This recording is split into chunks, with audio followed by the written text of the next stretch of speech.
Ok. Muy buenas tardes a los presentes. En este webinar vamos a tratar el tema sobre el condicionamiento clásico. Tenemos como panelista a la señorita Sharon Rivera, al señor Olger Guamun, a la señorita Joana Pérez y a la señorita Camila Cedeño, quienes van a ser los expositores en lo largo de este webinar. Asimismo, vamos a tratar temas como el condicionamiento clásico, ejemplos del mismo, términos de qué es el condicionamiento clásico para poderlo entender y ejemplos en la actualidad. El condicionamiento clásico, para definirlo, se basa en lo que podríamos denominar un aprendizaje de señales. Una señal es un estímulo, ya sea externo o interno, que participa o predice con un determinado grado de fiabilidad, es decir, un grado de certeza casi al 100%, un acontecimiento generalmente basado en estímulos, es decir, significativamente en el mismo. El condicionamiento clásico también se lo puede llamar como condicionamiento pavloviano, el cual tiene su origen en la extensa y rigurosa labor empírica del científico y también fisiólogo ruso Iván Petrovich Pavlov, a quien se le fue concedido el premio Nobel en 1904 por su experimentación, en este caso con animales, específicamente con perros, en el cual desarrollaba cuál era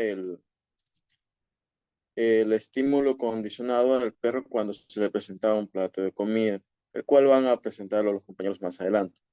Asimismo, como a sección más específica, que es el condicionamiento clásico, podemos decir que es el proceso de sustitución de un estímulo, el cual fue condicionado por un nuevo, un nuevo estímulo, el cual puede ser neutral. En respuesta a ello, va a ser la persona que en este caso tenga el condicionamiento. A continuación va a dirigirse los panelistas a explicarles sobre el tema. Listo. El condicionamiento es mayormente conocido por el fisiólogo, perdón, Iván Pavlov, y se asocia mucho al experimento de los perros. El condicionamiento también se lo puede definir como la adquisición de patrones de conducta ante la presencia de estímulos. Para entender un poco más, debemos tener en claro algunos términos del condicionamiento clásico del experimento de Pavlov, el cual son el experimento de los perros, en los cuales está el estímulo incondicionado.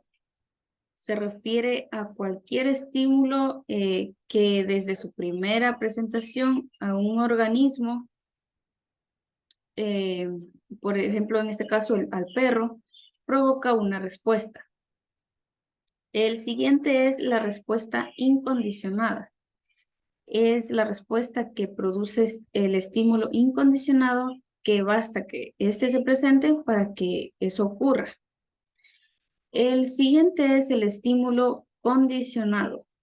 Cualquier estímulo inicialmente neutro, que en este caso sería la campanita del experimento de Pavlov, que con fines experimentales se asocia con un estímulo incondicionado. Por último, tenemos la respuesta condicionada, la cual es la respuesta que produce ante el estímulo condicionado, luego de que éste se asocie con un estímulo condicionado.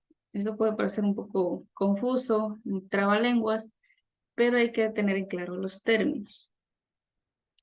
Eso nomás.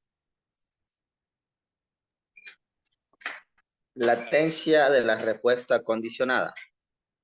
Es el tiempo que tarda en aparecer la respuesta condicionada.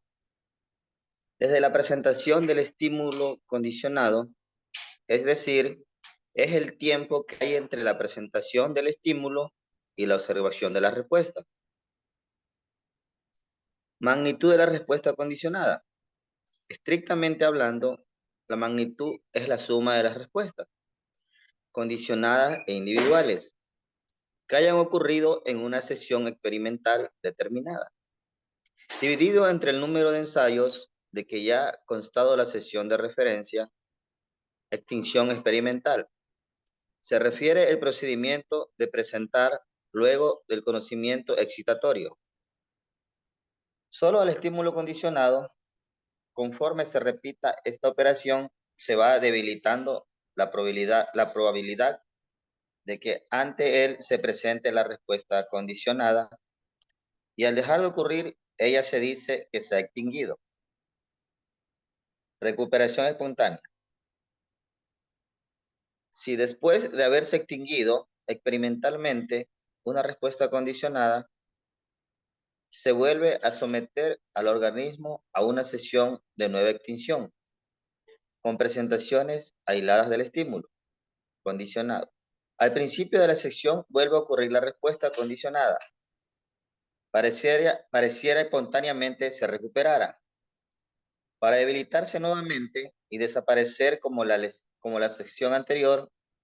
Estos fenómenos que acabamos de ver se encuentran presentes en la mayoría de los estudios sobre acondicionamiento clásico, y su empleo apropiado dará muestra de su formación académica en el tema, además de permitirle una buena comunicación. Es todo lo que puedo aportar. Listo, ahora hablaremos un poco sobre la explicación del experimento de Pavlov. Podemos decir que investigando sobre el funcionamiento de los sistemas digestivos, Pavlov descubrió que la salivación no solo se producía cuando la comida se introducía en la boca del perro, sino que por mera visión de la misma o incluso la presentación de un estímulo más o menos complejo, anticipaba la llegada de comida, también inducía la aparición de salivación. Así como estímulos en principio neutros, es decir, no significativos y sin valor motivacional. Para el animal, como la visión del experimentado, el sonido producido, un metrófono o el encendido de una bombilla, emparejando de forma contigua y repetida la aparición de la comida. Esta también es producida por la respuesta de salivación. También se trataba, por tanto, de una respuesta aprendida, la respuesta condicional, que es producida incondicionalmente ante la presencia de comida en la boca. Esta respuesta requería de una serie de condiciones previas para que éste apareciera.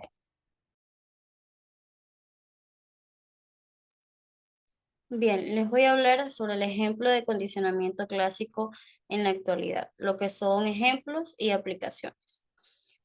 Listo, para concluir, recapitulemos con algunos ejemplos que ilustran los conceptos que vertebran las bases conceptuales del condicionamiento clásico. ¿Sí? Con los conceptos que ya hemos adquirido a lo largo de esta exposición, nos daremos cuenta fácilmente de que si bien el condicionamiento clásico se estudia de forma rigurosa y controlada en el laboratorio, también ocurre en una gran variedad de situaciones de la vida real. Por ejemplo, los signos, las banderas, los escudos, los emblemas, los símbolos y los logotipos adquieren significado por las connotaciones emocionales que adquirimos a través de las asociaciones tanto positivas como negativas que nos proporciona un cúmulo de experiencias. Un mismo escenario, una pareja determinada, puede adquirir un valor agradable o desagradable, dependiendo de que si lo asociamos con un accidente de tráfico o bien una excursión con una buena compañía. Por ejemplo, una misma melodía aprendida en clase de música puede invocarnos un recuerdo o satisfactorio o aversivo, dependiendo de que si la persona que nos enseña, en este caso un profesor, es motivador y estimulante, o de lo contrario, es un profesor excesivamente estricto y a la vez aburrido. Este ha sido mi aporte, muchas gracias. También por aportar a este tema del condicionamiento clásico, podemos decir que los elementos principales del condicionamiento clásico son solo 4, los cuales serían el estímulo incondicionado, la respuesta incondicionada, el estímulo condicionado y la respuesta condicionada. Esos serían los principales del experimento del perro. El condicionamiento no siempre va a ser lo asociado a los animales, a los perros, ya que los principios del condicionamiento también son aplicables a la conducta humana. Eso sí hay que tener un poco más claro, o sea, presente, ya que muchas de las veces la asocian mucho solo a los perros, ya que es muy conocido el experimento de Pavlov y lo asocian mucho con eso. Entonces, tener en claro que los principios del condicionamiento también pueden ser aplicados en la conducta humana. También el aprendizaje se adquiere se adquiere diferentes habilidades, por lo cual conlleva la realización de algunas actividades, por lo cual podemos decir que la experiencia o la práctica produce un cambio en la conducta. Eso nomás, compañeros, quería aportar. Agradecemos mucho a nuestros panelistas, los cuales nos han aclarado la duda sobre lo que es el condicionamiento clásico. Asimismo, con todos estos conocimientos que hemos adquirido, es muy importante ir refrescando a medida que vamos avanzando en la carrera. Gracias a cada uno de los presentes. Tengan una linda tarde. Muchas gracias. Buenas tardes.